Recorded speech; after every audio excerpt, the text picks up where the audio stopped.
кто проснулся, и те, кто еще не ложился. Новую неделю вместе с вами встречаем мы, Катерина Винокурова и Иван Гуцко. Да, сегодня на календаре 20 января, день недели понедельник. Многие считают, что понедельник день тяжелый. Порой иногда так и бывает, особенно после интенсивной рабочей недели, если ты не успел восстановиться за выходные. Но мы постараемся сделать все возможное, чтобы этот понедельник для вас начался весело и позитивно. Желаем вам сегодня хорошего дня. Пусть утро будет прекрасным и бодрым, день насыщенным и позитивным, а вечер теплым и уютным. И чтобы не скрывалось у вас на душе, какая была бы погода за окном, пусть этот день принесет только приятные изменения. Кстати, погода тоже меняется, как от Кати Узнаем сейчас узнаем. прямо сейчас. Милан рядом. Объявляем суперакцию. При покупке 2 вещей 3-я в подарок. Только до конца января. ТЦ Рио, 2-й этаж. Итак, сегодня в центральных Улусах в 6 часов утра температура воздуха составила минус 28, минус 32 градуса. Днем ожидается до минус 26, минус 32. В Заречных минус 30, минус 36 утром, днем минус 26, минус 34 градуса. В Южных минус 20, минус 33 утром, днем минус 20, минус 24. В Вилюйских минус 25, минус 32 утром, днем минус 24, минус 26 градусов. В Нижнеленских минус 26, минус 27 утром, днем минус 26, минус 28. В Западных минус 24, минус 27 утром, днем до минус 20-25.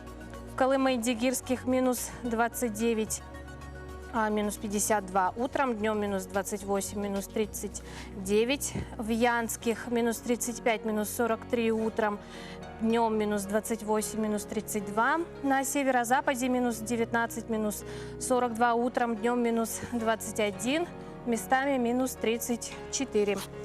В 6 часов утра температура воздуха в городе Якутске составила минус 34 градуса. Атмосферное давление 750 миллиметров ртутного столба. Ветер северо-восточный 1,4 метра в секунду. Днем в городе Якутске ожидается минус 30, минус 32 градуса. Да, действительно, замечательная погода. Уже не минус 40, не минус 45. Активных дней, видимо, в ближайшее время не предвидится. И настроение уже только за счет этого улучшается. А я так посчитал, что на самом деле до нормальной весенней погоды всего-то каких-то там 1,5 месяца. И, в принципе, можно уже готовиться. А для меня так вообще уже весна наступила. Уже, что ли? Уже. Отлично. А в душе цветет весна. Многие люди считают, что понедельник день тяжелый. Мы, конечно же, смотрим на это с другой стороны. И готовы оптимистично заявить, что понедельник – это день новых начинаний. Именно с понедельника все дамы садятся на диету, пускай к вечеру они уже с нее встают, а начало ведь было. Именно в этот день мы обещаем себе начать новую жизнь, поменять что-то в себе или в доме, начать хорошо учиться или сменить работу и так далее. Дабы облегчить вам этот день, представляем самые интересные факты про понедельник. Трудно заставить себя утром встать, а еще труднее заставить себя улыбнуться. Поэтому британские ученые считают, что по утрам понедельника люди не дарят свою улыбку миру раньше 11 часов. Кроме того, чаще всего от понедельника страдают люди возрастом от 45 до 54 лет. Интересно. А если вы один из тех людей, которые ненавидят начало рабочей недели, есть и такие, то психологи советуют начать его, например, с шоколада или с просмотра телевизора. Приобретите что-то в интернет-магазине или обдумайте свой отпуск. Как гласит статистика, в понедельник 50% работников регулярно не успевают вовремя занять свои рабочие места. Также понедельник считается наименее дождливым днем во всей неделе. Вот это для меня интересный факт. Если вы собираетесь приобрести автомобиль, то сделайте это именно в понедельник. Именно в этот день продавцы не надеются на успешную продажу и поэтому более охотно делают скидки. Вот так вот. А теперь хочется напомнить наш WhatsApp номер в студии, на который уже приходят сообщения от наших постоянных телезрителей, которые желают нам доброго утра, хорошего настроения, с началом рабочей недели, отличного рабочего дня. Спасибо вам большое, что вы смотрите. А номер это 8 914 279 22 62. Отправляйте ваши послания, воззвания к нам и телезрителям.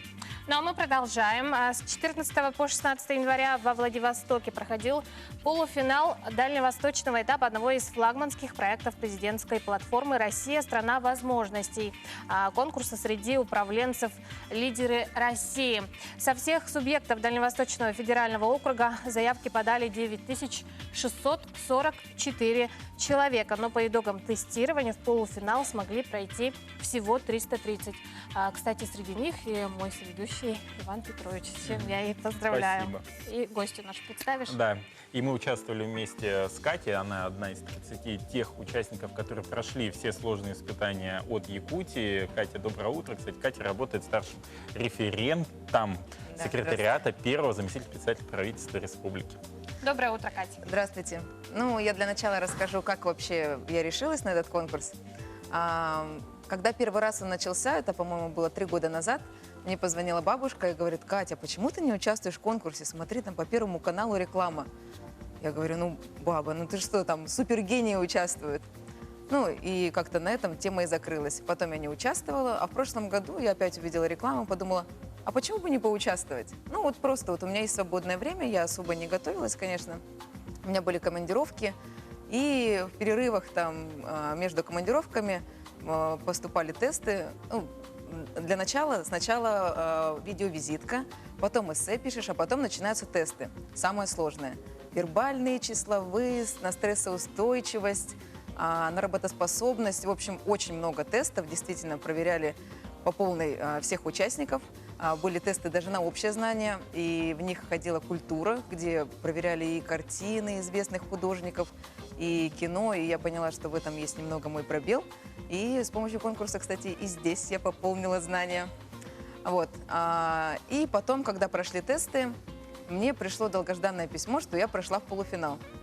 И тут на самом деле начинается самое интересное, потому что действительно настоящий лидер должен обладать не только багажом знаний, но еще должен уметь коммуницировать с другими.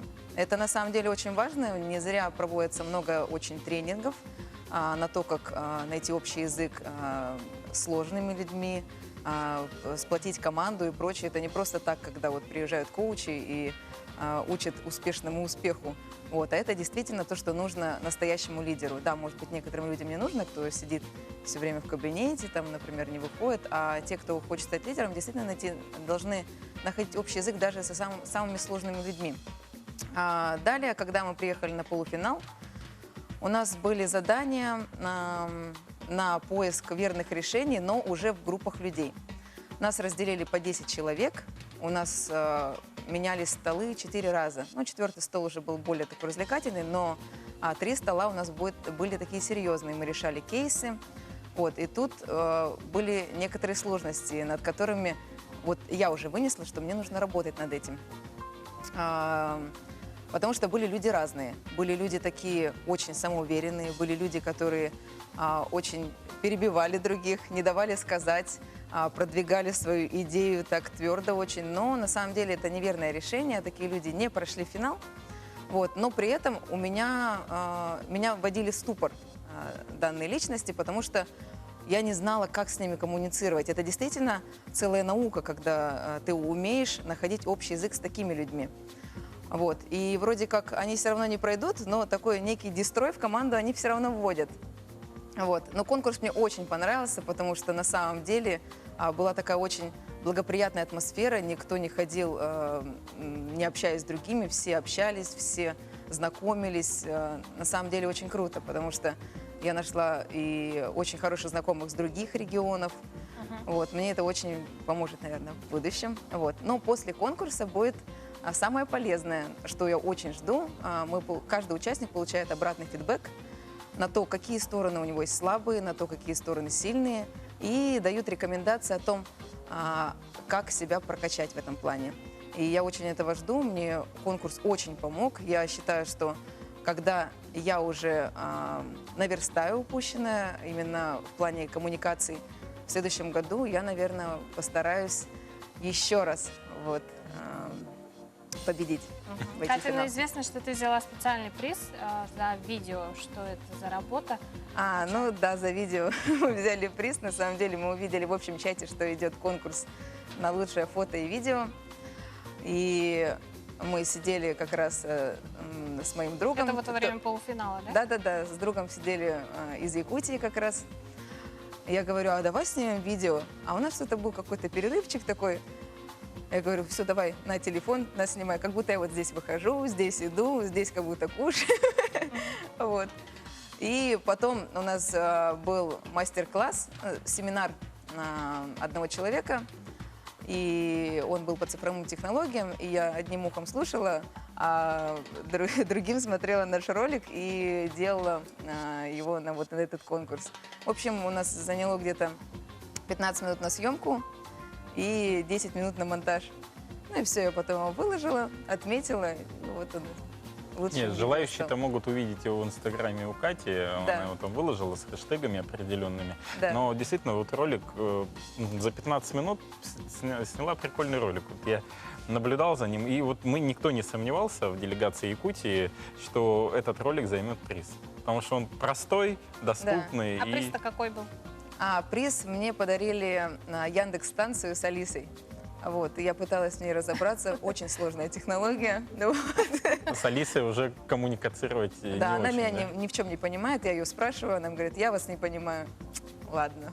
Ну, а вот еще из делегации из Якутии кто был? Из каких областей ребята?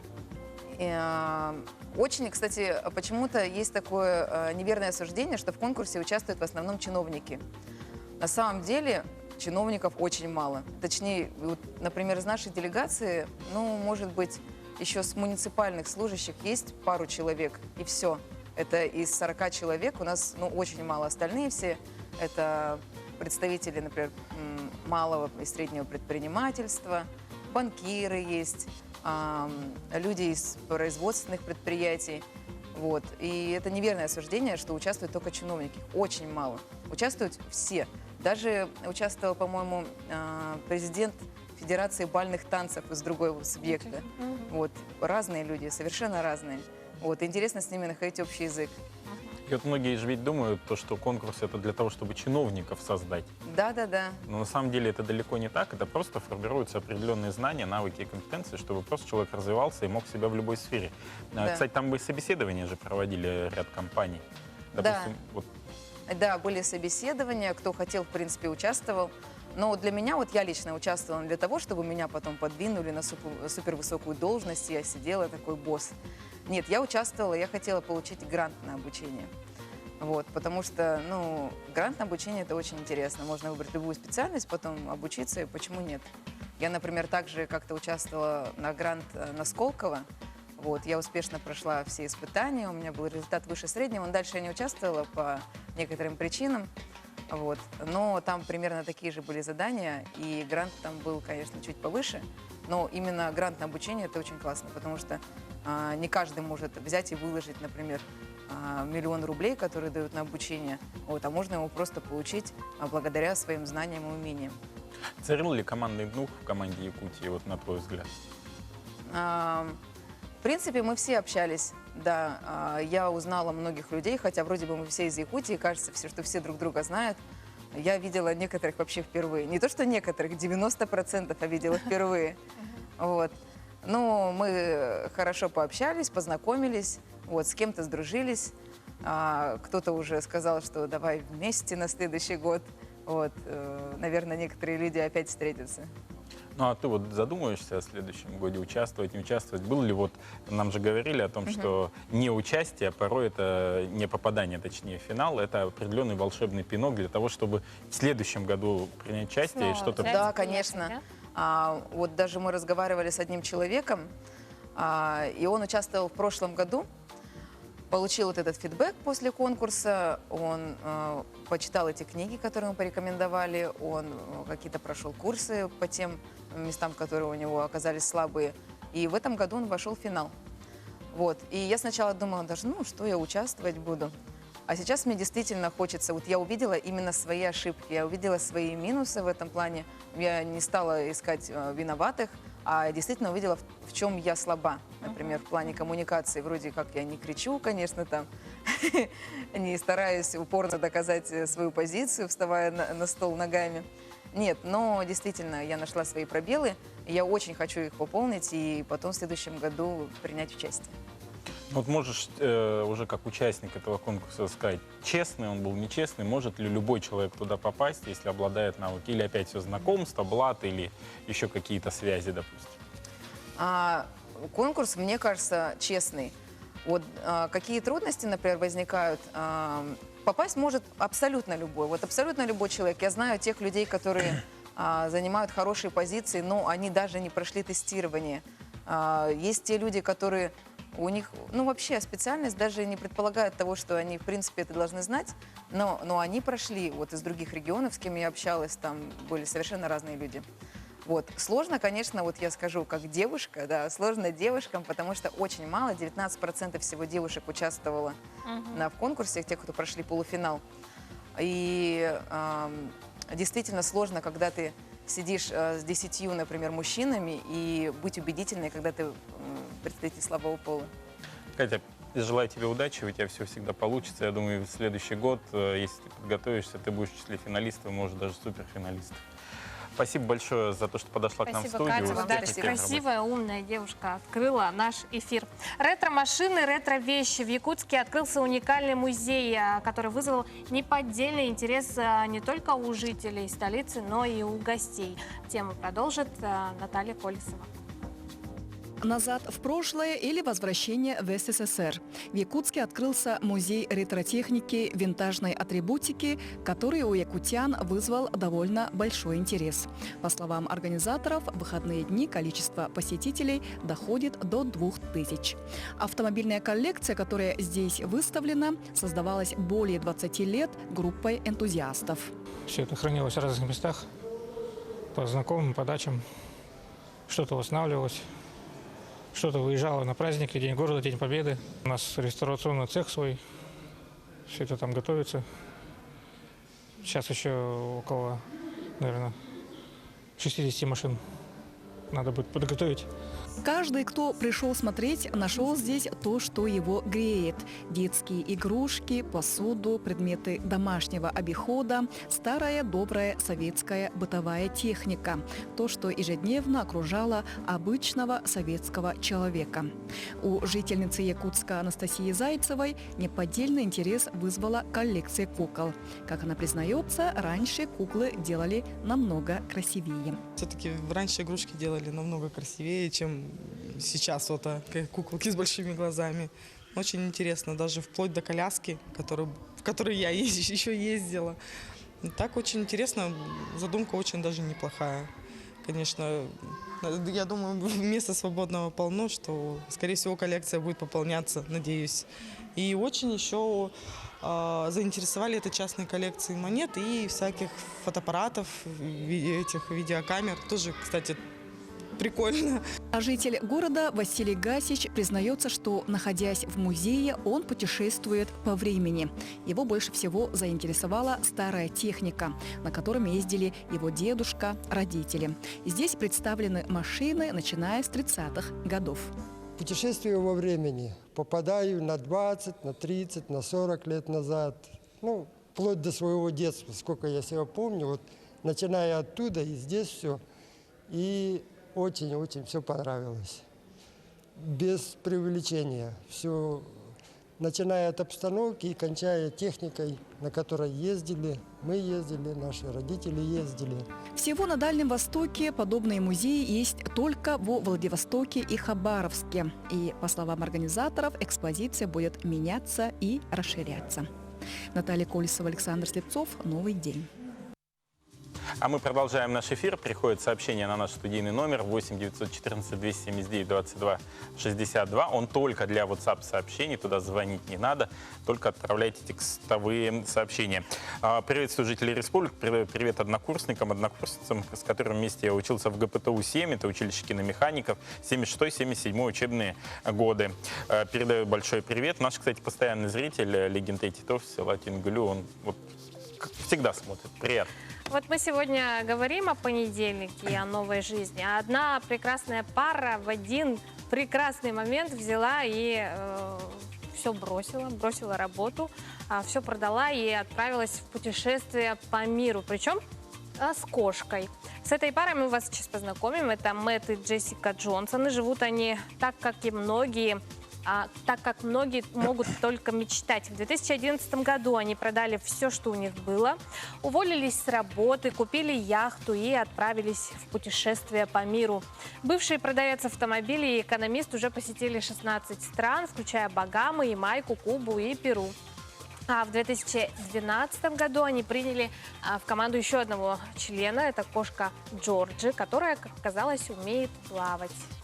А на вопрос, зачем, семейная пара ответила, что они слишком долго просиживали перед телевизором. Они сделали ничего стоящего, запоминающегося, чтобы им принесло радость. И в один прекрасный момент поняли, что нужно что-то менять. А когда кажется, не кажется, да? И перед тем, как навсегда сесть и завести детей, они решили несколько лет посвятить исключительно эмоциям и впечатлениям. Вот я в таких случаях всегда задумываюсь, а какие последствия несут вот эти необдуманные действия. Да, воспоминания были, вот они там лет 5 попутешествовали, а потом пришли, ничего-то и нет, а что делать? И вот история, интересно, продолжение вот этой жизни всегда полную картину, наверное, будет больше предоставлять. Вот я, допустим, не готов прям вот все бросить и уехать. Ну вот никогда не знаешь, что случится. Возможно, у них семья образуется на этой самой яхте. Может, они так и продолжат. С кошкой вместе семья. Продолжат жить, да, а потом собаку возьмут. Ну вот еще одна интересная новость. Взял и сделал. Следующий молодой человек своими действиями изменил жизнь не только себе, но и миллионам детей. Его зовут Кентон Ли. Он изобрел детскую 5-размерную обувь для беднейших регионов планеты. Его обувь может увеличиваться в размере, позволяя детям носить ее аж до 5 лет и не ходить босиком круглый год. Такие сандалии могут увеличиваться на 5 размеров, и практичность материалов позволит им прослужить не менее 5 лет. На сегодняшний день в мире около 300 миллионов детей, у которых нет ни одной пары обуви, и намного больше тех, кому обувь давно мала. Дети без обуви, они, конечно, больше подвержены травмам, многочисленным паразитам, заражающим людей через ступни. Сандалии Кентона Ли вызвали настоящий фурор и стали настоящей находкой. Одна пара такой обуви стоит всего $10, способна изменить жизнь миллионов людей по всему миру. Ну, действительно, такой позитивный, хороший Уникальные пример. сандалии. А $10 это у нас сколько будет? Ну, 600 рублей. На 5 лет нормально. Вполне, да. Британский художник и подводный скульптор Джейсон Тейлор создал великолепную скульптурную композицию.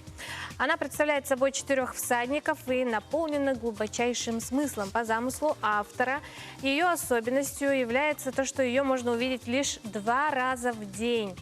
Основной посыл необычного творения – напомнить людям о глобальном потеплении и о его последствиях, а также о том, что нужно как можно раньше начать принимать решения правильные. Скульптурная композиция состоит из 2 бизнесменов, олицетворяющих власть, и 2 детей, будущее поколение, которое столкнется с экологическими катастрофами. Вместо голов у лошадей насосы для нефтяных скважин. Мы искренне надеемся, что послание автора дойдет до сердца каждого и поможет сохранить лучшее для наших детей. Вот я уважаю творческих работников, архитекторов, которые вот так вот тонко намекают на основные проблемы в нашей жизни. Поэтому это интересно. Ну а теперь переходим к нашей... Вот, одна из моих любимых рубрик – это школьная. Вот знаете ли вы, кто первым проплыл кругосветное путешествие? И какой химический элемент убил Наполеона? Подробности далее.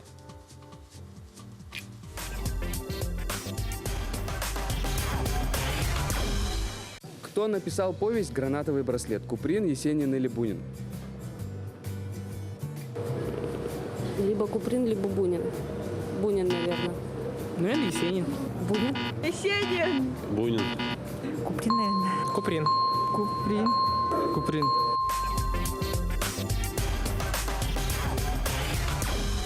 За какой отрезок времени Луна делает полный оборот вокруг Земли? Около суток, около недели или около месяца? Около недели, наверное. Сутки. Около недели. Ну, сутки. Около недели. Сутки? Сутки. Недельку. Лунный цикл месяц. Месяц.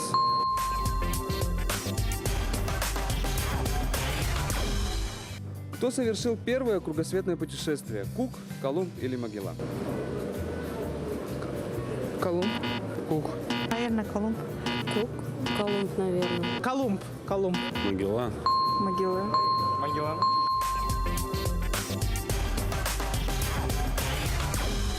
Шли 7 братьев, у каждого брата по одной сестре. Сколько шло человек? 14. 14? 8. 8. 8. 8. 8. 8. 8. 8. 8.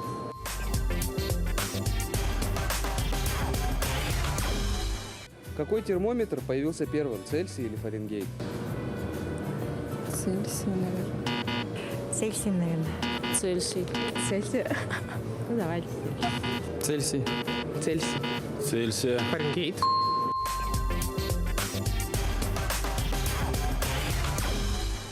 Какой химический элемент стал причиной смерти Наполеона? Свинец, мышьяк или ртуть? Ртуть. Ртуть. Ртуть. Ртуть. Ртуть. Мышьяк. Мышьяк наугад. Ну, мышьяк.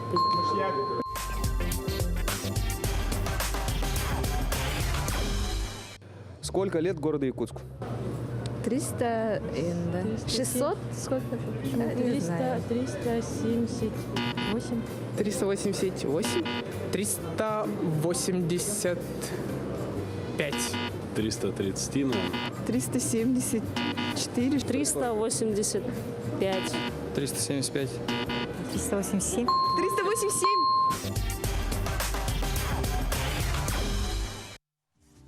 А мы продолжаем наш эфир, и тема весьма интересная нашего разговора с гостем. Это увеличение бюджетных мест в ВУЗе. Буквально недавно в своем послании президент нашей страны Владимир Путин обозначил, что количество целевых бюджетных мест в медицинских педагогических вузах будет увеличено. И об этом мы поговорим с гостем нашей студии. Это Максим Сорочинский, старший преподаватель педагогического института. Максим, доброе утро. Доброе утро. Максим, ну ты являешься старшим преподавателем кафедры информатика и вычислительная техника. По каким направлениям кафедра выпускает специалистов?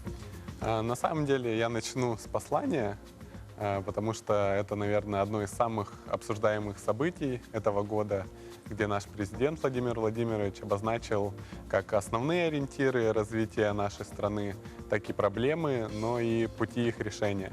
Это на самом деле очень важно. Он озвучил несколько ключевых направлений, и демография, и изменения в Конституцию, но и также уделил очень большое внимание образованию и здравоохранению. Действительно, проблемы есть, проблемы наболевшие, и вот те меры, которые он предложил, они на самом деле очень сильно способствуют развитию двух этих сфер. Что касается образования, первое, что он озвучил, это повышение, точнее не повышение, а доплата классным руководителям. Это, на мой взгляд, очень большая ответственность для людей, те, кто является классными руководителями. Я, например, у себя в институте являюсь куратором. Это очень большая работа, и хоть я думаю, это не единственная мера поддержки. Максим, продолжим после рекламы. Срочно.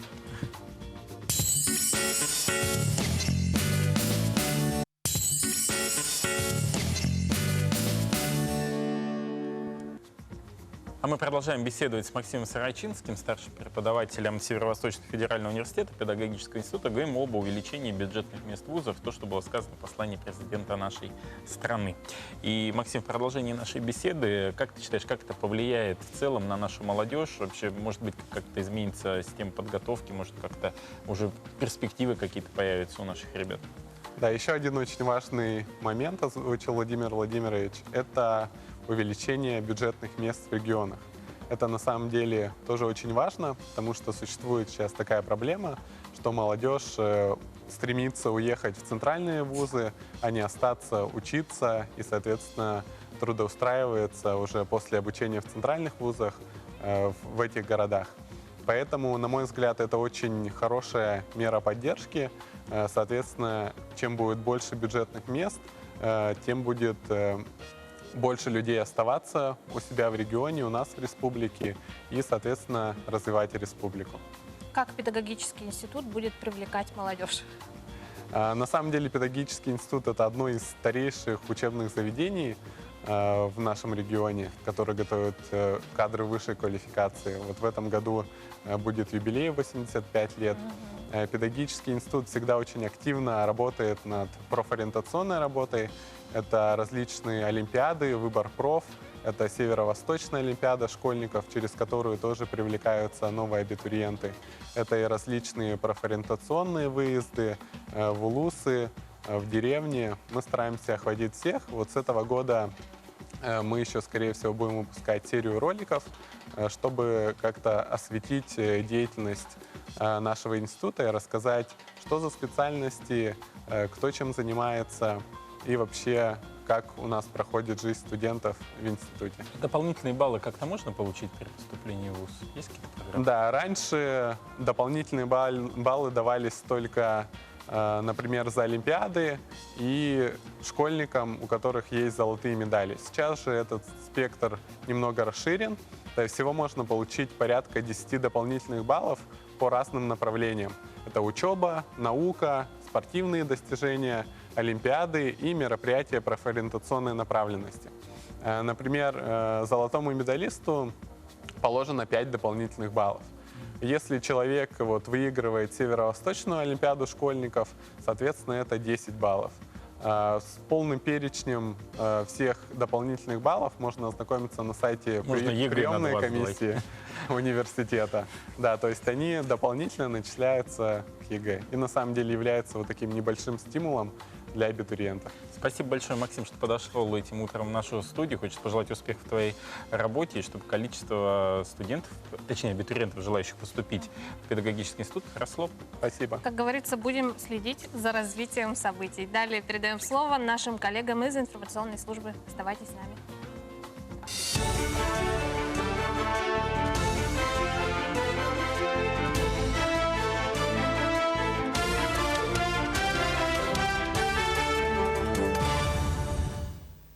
Здравствуйте, в эфире новости, в студии Юлия Великодная.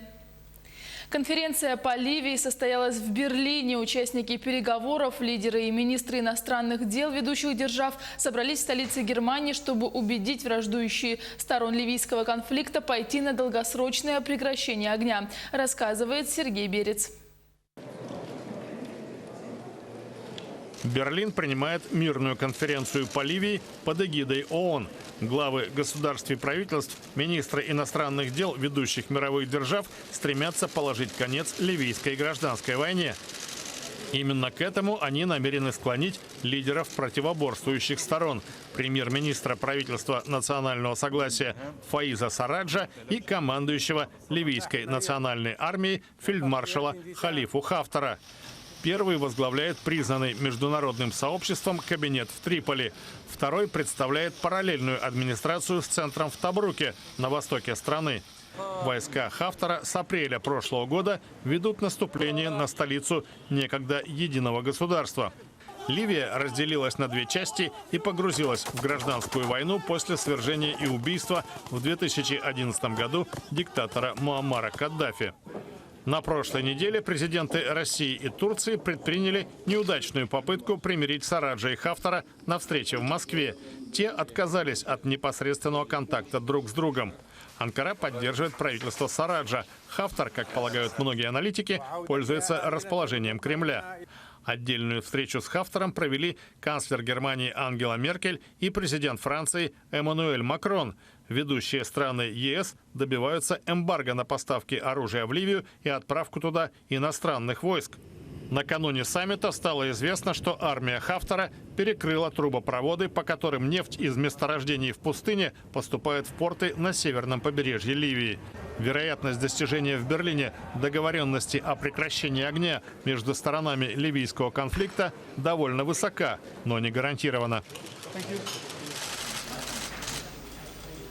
Все же прийти к определенным договоренностям участникам международной конференции по Ливии удалось. Они приняли совместное заявление и призвали к прекращению всех военных передвижений на территории страны, в том числе в рамках оказания сторонам конфликта непосредственной помощи. Об этом говорится в принятом в воскресенье итоговом документе международной конференции по Ливии в Берлине. Участники призвали Совет Федерации ООН ввести санкции в отношении нарушителей режима прекращения огня, а также разоружения военизированных групп и применении санкций. Эмбарго на поставки оружия отмечается в документе.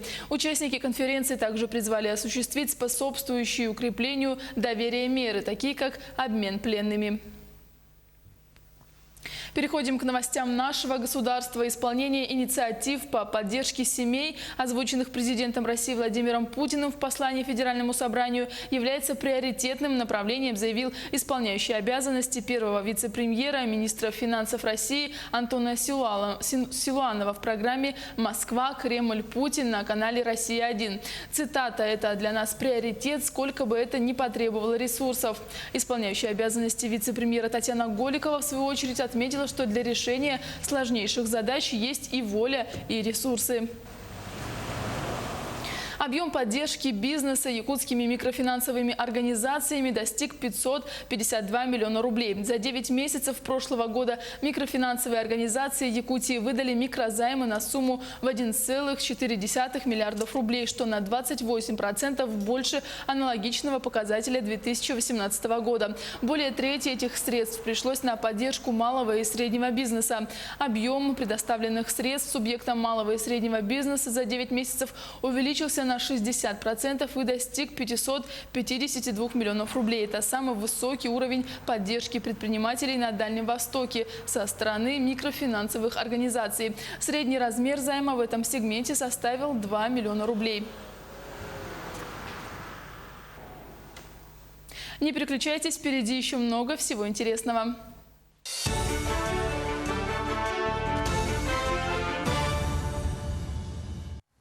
Доброе утро. Мы продолжаем наш эфир. 17 января весь мир отмечает День детских изобретений, или в ином переводе День детей-изобретателей. Символично, что датой дня выбран день рождения одного из выдающихся людей государственного деятеля, дипломата, ученого, изобретателя, журналиста Бенджамина Франклина. Сегодня своими идеями развития технологий поделятся с нами гости в нашей студии. Это учащиеся детского технопарка «Кванториум» Виталий Ерощенко и Айлана Алексеева. Доброе утро, ребята. И с ними руководитель детского технопарка «Кванториум» Светлана Дьячковская. Доброе утро, Светлана. Доброе утро. Доброе утро. Расскажите нам о своих проектах, что последнего удалось создать, и, может, как-то успешно это все прошло. Начну с самого начала. Получается, в феврале прошлого года нас собрали, то есть собрали по одному человеку от каждого квантума, и собралась такая межквантумная команда. И перед нами поставили задачу придумать способ очистки водоемов. Мы подумали, посидели, очень хорошенько провели мозговой штурм и придумали то, что сейчас имеем. Это катамаран, робот-мусоросборщик мусора. То есть он плавает по поверхности воды и собирает мусор поверхностный. В ходе нашей годовой работы мы научились очень многому. Я улучшила свои навыки в 3D-моделировании, улучшила новую программу Autodesk Fusion. Также я научилась пользоваться 3D-принтером и улучшила свои навыки в работе в команде. Я, так как я являюсь капитаном команды, я научился всему понемножку. То есть я освоил основы программирования, научился работать на станках, то есть фрезерный станок, 3D-принтер. И самое главное, это я прокачал навыки в ораторском искусстве. Вот теперь вот об этом как раз-таки проекте. Он собирает абсолютно весь мусор, то есть вот идет по поверхности. Удалось ли его вообще протестировать? Да, мы проводили летом тесты. То есть он плавает по поверхности и собирает мусор, который вот плавает. То есть пластик, бутылки, деревяшки, какой-то ил, какая-то грязь. И вот он плывет, и в отсек заплывает мусор, и потом закрывает. Создав первый прототип, мы выявили некоторые недостатки. из-за того, что он был небольшой грузоподъемность, была маленькая маневренность и скорость также не подкачала. То есть мы сейчас ведем разработку второй версии. Она будет более маневренная, легкая, грузоподъемная. И приоритетная наша задача — это создать станцию, которая будет разгружать, получается, наш катамаран и подзаряжать его. А вот сейчас она какой мусор собирает? Ну, такой. Ну, там у нас получается вот примерно вот такой отсек. И он собирает, может собрать 5-литровую бутылку. То есть, как бы, высота позволяет. И, ну, и пластик примерно где-то 7 литров объем. Автономности насколько хватает? А сейчас он может работать где-то 3 часа, но пока только от пульта управления. То есть в следующей версии мы хотим добавить GPS-модуль, чтобы можно было, чтобы он мог по координатам заданным передвигаться по озеру. А когда вот планируете уже опробировать на практике? Ну, сейчас мы взяли диплом первой степени на республике, и в конце марта должны поехать в Москву на шаг в будущее. И получается, сейчас мы должны успеть до этого момента сделать новую версию, испытать ее в каком-нибудь бассейне нашего города и поехать с ней Представлять его там уже, да? Да, на Москве. В бассейн тоже мусор будете подкидывать? Ну, такой чистый мусор. Пластиковые бутылочки, какие-нибудь деревяшки. Светлана Николаевна, а какие вот вы методы применяете для того, чтобы вот такую талантливую молодежь воспитывать? Да, действительно, это на самом деле очень сложная задача. И сейчас вот в современном мире технические именно компетенции, умение работать в команде, продуктовое мышление – это именно те науки, которые нужно будет прокачивать у современных детей. И такие задачи мы ставим в конториуме. То есть мы не даем готовые решения, готовые задачи. Дети у нас именно работают над информацией и как нужно верифицировать эту информацию. То есть далее таким образом у них вырабатывается критическое мышление, далее они ставят задачу, ну, то есть в нашем случае вот экологическую проблему они выявили, и значит далее ставят цель, задачи и работают над проектом. Светлана, сейчас мы прервемся на короткую паузу и дальше продолжим общение вместе с вами. Сейчас прервемся. Если что, вы можете отправлять WhatsApp-сообщение на наш студийный номер за это время.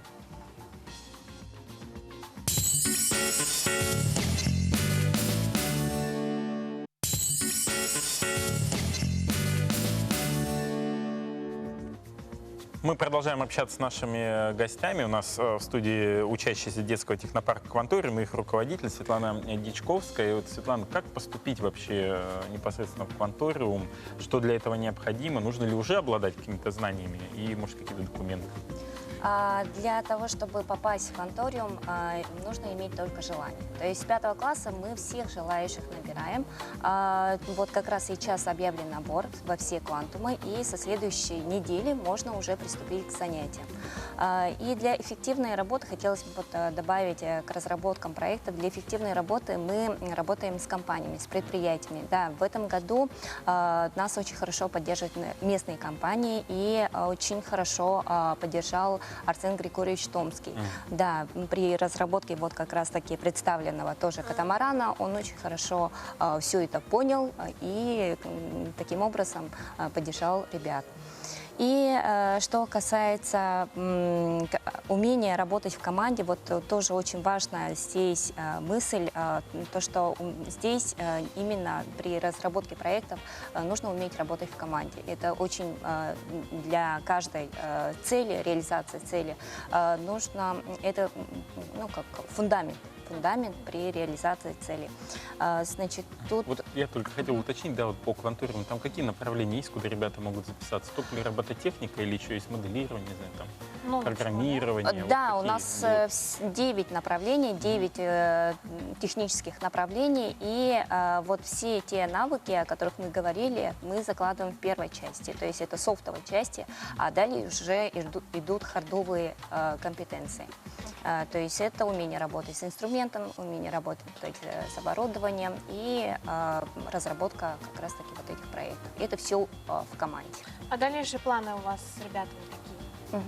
Дальнейшие планы у нас, значит, это все транслировать в других районах Республики Саха-Якутия. То есть у нас за 3 года, после открытия 2017 года, очень хорошие результаты, и поэтому нам необходимо это все транслировать. В этом году мы запускаем мобильный технопарк, то есть мы будем Выездные филиалы технопарка. Ездить по районам и обучать детей из района. Спасибо большое, что подошли к нам в студию. Ребятам удачи на шаге в будущем в России. Молодцы. Вот еще раз доказательство, что у нас в Якутии талантливая молодежь, и она спокойно представляет на уровне России нашу Якутию. Молодцы, успехов вам, чтобы все планы реализовались, чтобы таких ребят было гораздо больше. Спасибо, удачного дня. До свидания. Но у нас на очереди свежий прогноз погоды. По данным Якутского управления по гидрометеорологии и мониторингу окружающей среды, сегодня в 6 часов утра температура воздуха в центральных Улусах составила минус 28, минус 32 градуса. Днем ожидается до минус 26, минус 32. В Заречных утром минус 30, минус 36, днем минус 26, минус 34 градуса. В Южных минус 20, минус 33, днем минус 20, минус 24 градуса. В Вилюйских минус 25, минус 32 утром, днем ожидается до минус 24, минус 26. В Нижнеленских минус 26, минус 27, а днем минус 26, минус 28. В Западных минус 24, минус 27 утром, днем минус 20, минус 25 градусов. А в Колыма-Индигирских минус 29, минус 52 утром, днем минус 28, минус 39 градусов. В Янских минус 35, минус 43 утром, днем минус 28, минус 32 градуса. На северо-западе минус 19, минус 42 утром, днем ожидается до минус 21, минус 34. В 6 часов утра температура воздуха в городе Якутске составила минус 34 градуса, атмосферное давление 750 миллиметров ртутного столба, ветер северо-восточный 1,4 метра в секунду. Днем в городе Якутске ожидается минус 30, минус 32 градуса.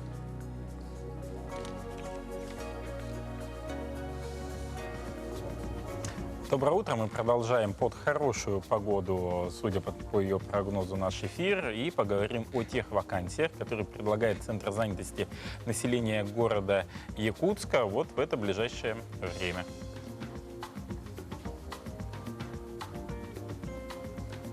Так, требуется врач-психиатр, нарколог. Требования: высшее образование, заработная плата 90 тысяч рублей. Требуется старший инспектор, врач группы организационно-методического обеспечения и статистики. Высшее образование, опыт работы от 3 лет, заработная плата 55 тысяч рублей.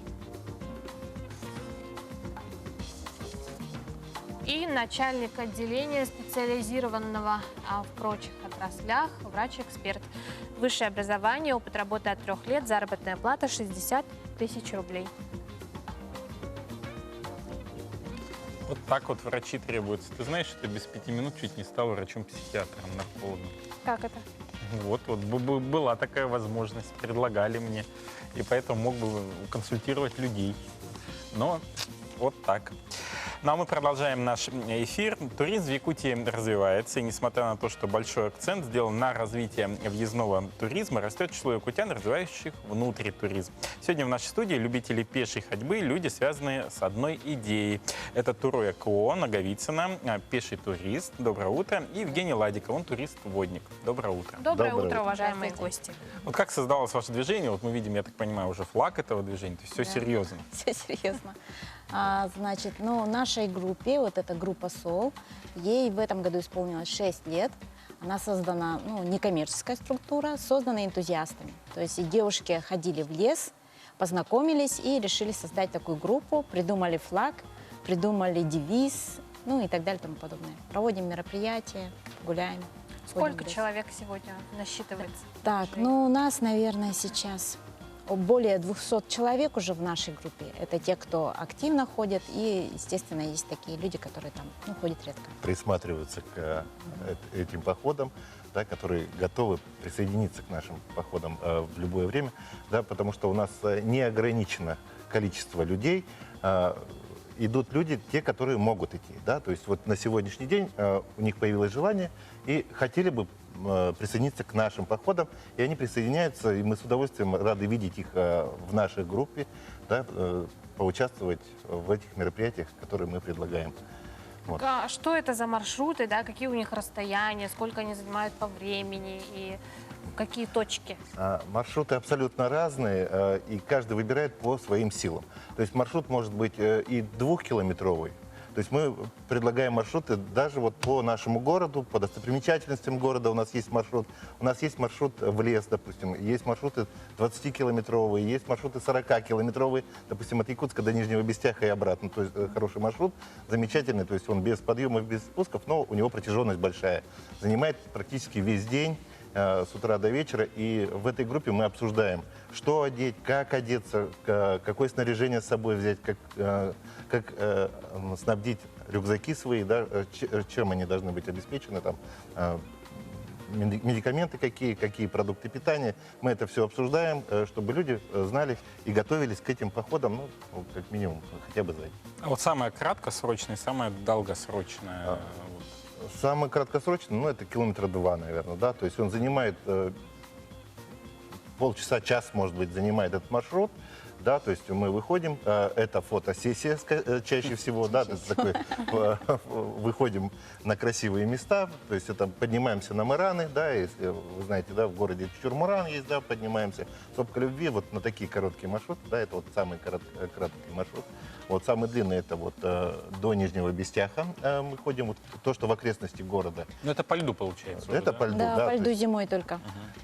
Люди берут с собой коньки, даже вот по катаются. дороге на коньках ускоряют свой ход. Нет, не ускоряют, именно такое времяпрепровождение, уделяется время для того, чтобы покататься. Для того, чтобы покататься недолго. То есть они не едут туда на коньках, они просто как бы Вера, а кто больше ходит? Мужчины, женщины, дети, может быть? Ну, у нас, скажем так, сразу у нас и дети ходят, и мужчины, и женщины. Но группа состоит в основном из женщин, потому что, наверное, у нас времени больше, что ли. Нет, женщин ходит очень много, да, и это характерно почему-то для Якутии, да, потому что когда мы общаемся с туристами европейской части нашей страны, да, они очень удивляются, что в наших туристических группах в основном ходят одни женщины. Мужчин, к сожалению, очень мало. Такое ощущение, что наши мужчины либо чем-то заняты, либо, охота и рыбалка. либо желания нету вот этим заниматься. Они спрашивают, зачем ходить?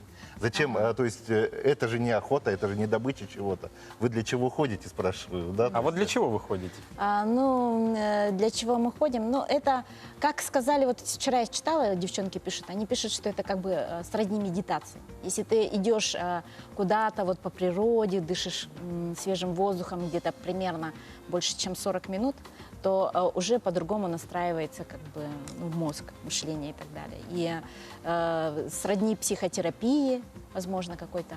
То есть это отдых. То есть нельзя сказать, что наши туристы занимаются только тем, что ходят без конца. Да, иногда бывают такие комментарии, что вы ходите, лучше бы КПД какой-то создавали. Да? Но мы считаем, что люди, которые умеют хорошо работать, то есть мы же работаем еще кто-то где-то, кто-то мама, кто-то бабушка, многодетные причем, да, с большим количеством родни.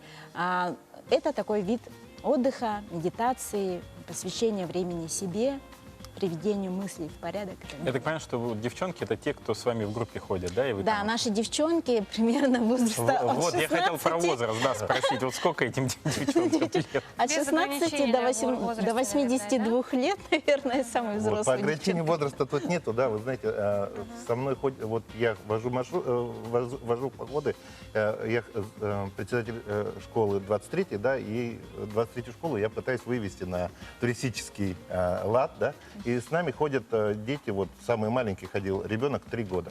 Причем от 3 лет, ну и тут единственное, что да, выбирается тогда маршрут другой совсем, да, то есть более легкий, да, вот хотя вот пятилетние дети ходили в маршруты, допустим, 15-километровые, это вот Кулаты, Табагинский мыс, он протяженный, самый любимый маршрут, он действительно красивый очень. И вот мы туда ходим со школами, да, я хожу с начальными классами на этот маршрут. И ходим, вот ходил 5-летний ребенок, прошел полностью весь маршрут без остановок. Спасибо вам большое, что этим утром вы тоже пришли к нам в студию. Да? Хочется пожелать активно развивать ваше движение, потому что действительно классно. Это для себя, это для здоровья, это для здорового образа жизни. Поэтому успехов и удачи. Пусть к вашему движению присоединяется большее количество людей. Отличного дня. Спасибо. Ну, а мы с вами, уважаемые телезрители, прощаемся. Встречайте наших коллег Пелагею Буртахову и Алексея Лукина. А мы с вами увидимся завтра. Пока.